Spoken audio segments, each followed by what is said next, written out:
Well, today's demonstration is about the Mass kit. It's quite a complex kit, as you can see here, but the way it's set out should work really well. One thing that you have is a guide here that actually labels all the items that are included in the Mass kit. And there is a booklet here which outlines what is there as well. And this is the guide that you use when you're presenting to children. Children as young as in kindergarten, if it's part of the teaching program, will be able to absorb this and love it.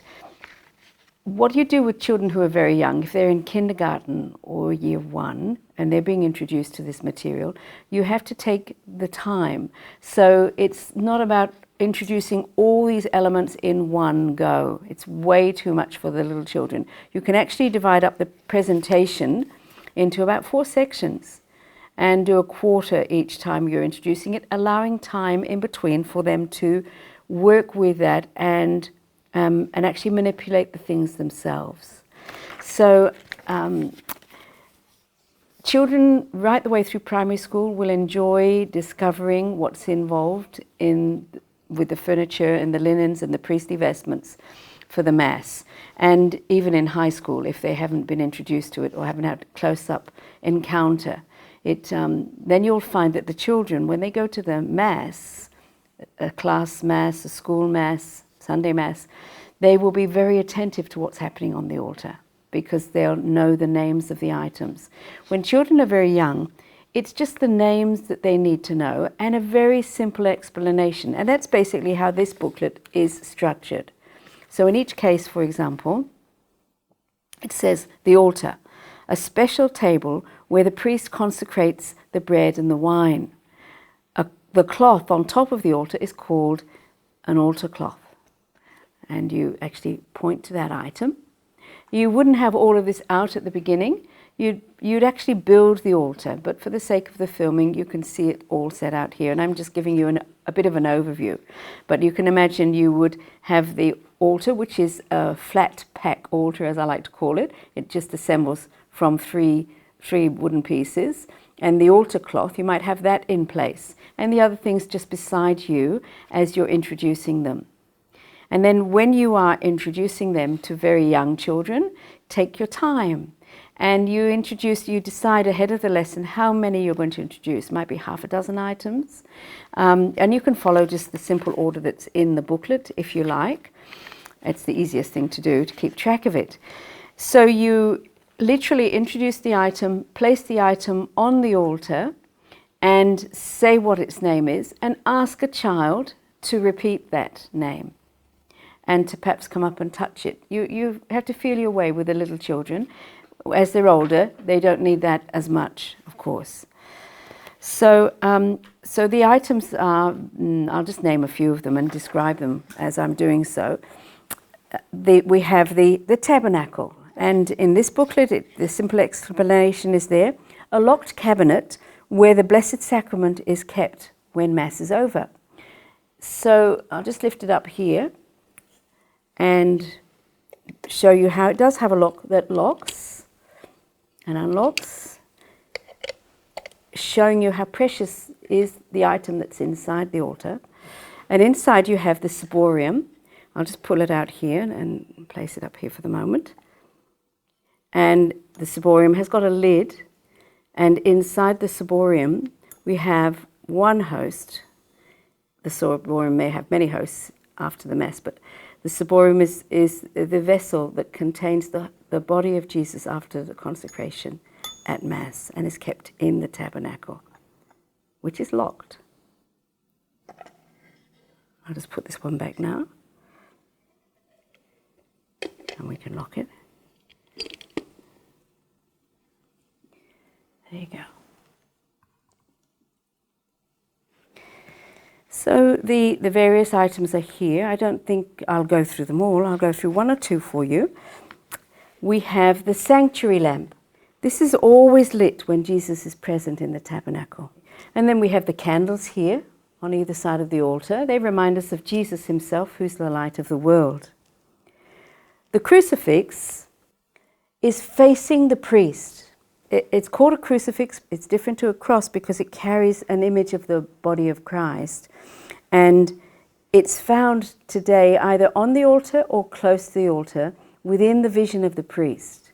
So if it is on the altar, which may not be the case these days, the priest has a vision of the crucifix. It's important for him because he's remembering what he's doing when he's celebrating the Mass. Then we have the lectern. The lectern is over here.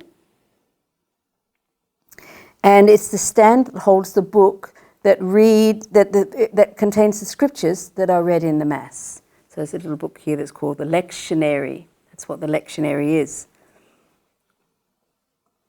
Then you have the missal stand and the missal. Again, you have the missal, the word missal written on this book here, this wooden booklet, and the little missal stand. Then you have the purificator. I'm actually ending up describing a lot of this, but it's probably good to introduce you to these things. The purificator is a cloth that's used to wipe the chalice, and it sits on the chalice until it's used in Mass, and it's usually marked with a cross. It's always marked with a cross. And it sits there like that. It's called a purificator because it purifies and it cleans the chalice after it's been used. We have the finger towel. And the finger towel is used by the priest to dry his hands after he has washed them as he's preparing to celebrate the Eucharist. I'll put the host. This is the pattern that holds the host during the Mass, and it's usually made of gold. And here we have the pall. And the pall is a stiffened cloth. It's actually got a piece of stiffened material inside it there. And it sits on top of the chalice so as to make sure nothing falls into it or onto it. So that's why it's kept there. Underneath here, I won't lift the chalice up at this moment, but underneath here we have another white linen square, and it may have a little cross just on one of the midpoints, and it's folded up after the Mass, moving the folds inwards, because it's there to hold and catch any particles that may have accidentally dropped from the host. It's opened up at the beginning of the Mass. It's opened up this way outwards, and then at the end of the Mass it's closed inwards, and it has to be cleaned in a very special way. All of those details are actually not in here, and they're not essential for the presentation, but it's interesting to know them. And we have the finger bowl, which is used by the priest to wash his hands at Mass, and the cruets. These hold the water and the wine. Now, when you're using this in the classroom, you rarely get the chance to put water and wine into that, or water and red colouring. It's probably safest not to worry about doing that, to be honest, especially given a classroom setting. But that's what that is, a miniature version of the cruets are there. Then, as I explained before, we have the paten here, and the paten is a precious metal plate that holds the bread that will become the body of Jesus during the Mass, and it sits on top of the corporal. This here, the whole thing sits on top of the corporal. The chalice, as you can see there, that's the chalice, the precious metal cup that holds the wine that will become the blood of Jesus during the Mass. You have the ciborium, which is in the tabernacle, that special goblet with a lid that holds the hosts that will become the body of Jesus. So I think they're mainly the items that we need to present. I've actually presented them all for you today. I will just talk a little bit about the vestments. So I'm just focusing a little bit now on the actual vestments that the priest wears, and they are listed at the end of this booklet. The names are there. Follow along with the booklet to make sure you get it right and the wording correct, because even this had to get a nihil obstat, that everything has to be absolutely correct, and it is. So you can rely on what's here. The vestments are the things that the priest wears during the Mass.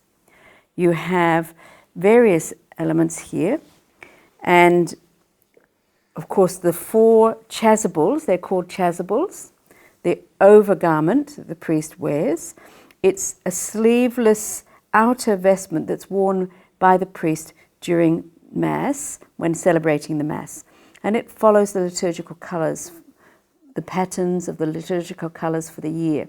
Ordinary time, Pentecost, celebrating time is the white, and preparation time is the purple. So just bringing this up here, we have the stole, and the stole is a long narrow strip of cloth that's worn over the shoulders, and it hangs down to below the waist, always the same colour as the chasuble. So when children are, for example, doing their mindful colouring in, this is an important point. It's not any colour. It's one colour for each season. For the different seasons, there are different colours, and the stole matches the chasuble, and they are the liturgical colours. Underneath the stole and the chasuble, you have the white garment, undergarment that the priest wears.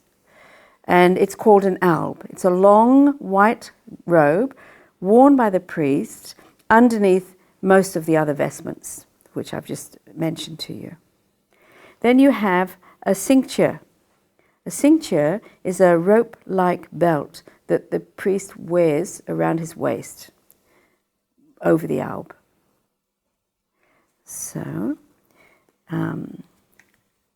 and then you have the alb. Underneath the alb is the amice.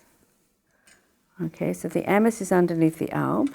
So this is the amice. It sits underneath the alb, and it kind of gets tied around in a cross and around the waist, for example, just to tie it closely.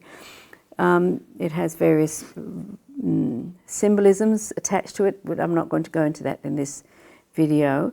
It's just enough to know that this is called the amice, and it's a white linen cloth worn under the alb by the priest when he's celebrating the Eucharist.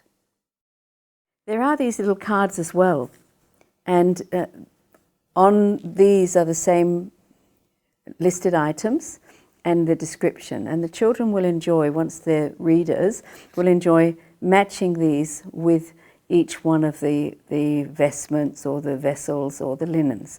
In this case, it's the sanctuary lamp, always lit when Jesus is present inside the tabernacle. I'll just put it down there. And then the corporal, this sits on the top of the altar cloth at Mass and catches any particles from it. So the child is working out where that belongs. And of course it sits underneath the chalice there. So they'll just probably place it there like that. Then the chalice itself. The chalice, and they read that to themselves, perhaps work with another child. The chalice, a precious metal cup that holds the wine that will become the blood of Jesus during the Mass, and it sits on the corporal.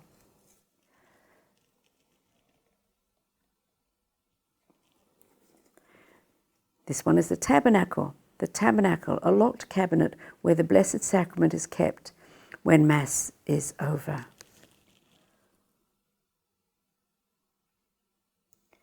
And so on.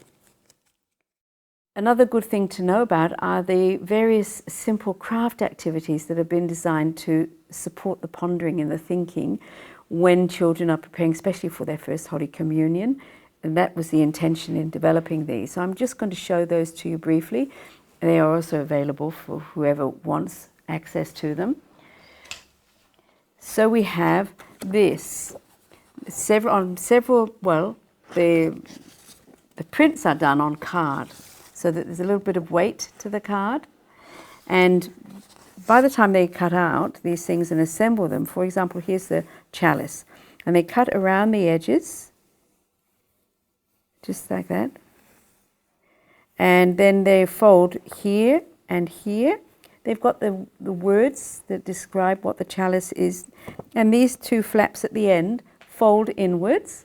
And once they're kind of taped down with each other, you've got a miniature chalice that just sits up nicely.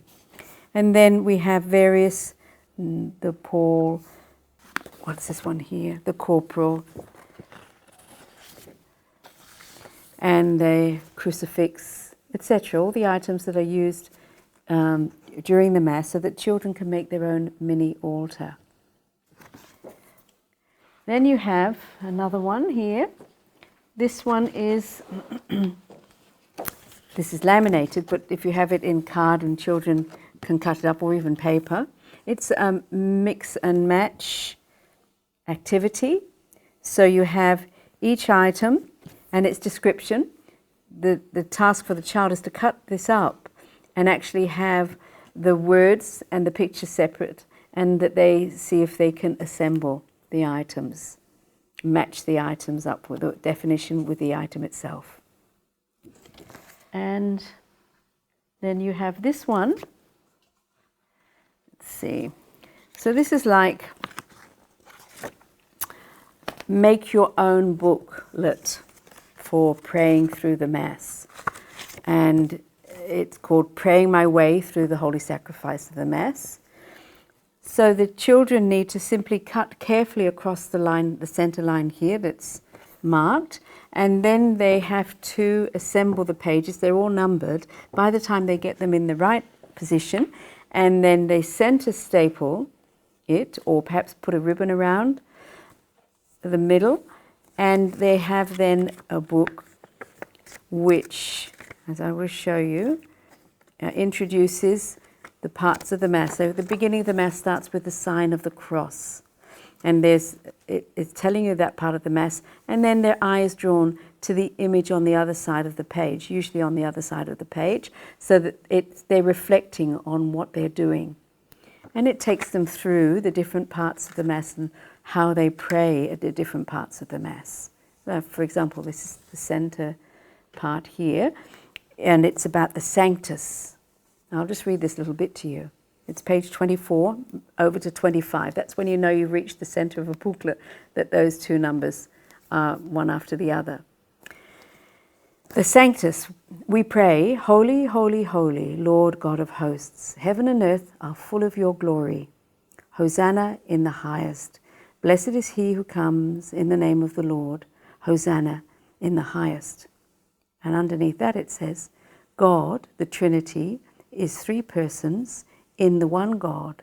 And that is why we repeat the word holy 3 times. There we go. And the image will get them thinking, because we have an image of God here in which each of the persons is identical to the other. And the heavenly hosts are singing the praises of God there. So each page has its own little story. And for example, here the consecration.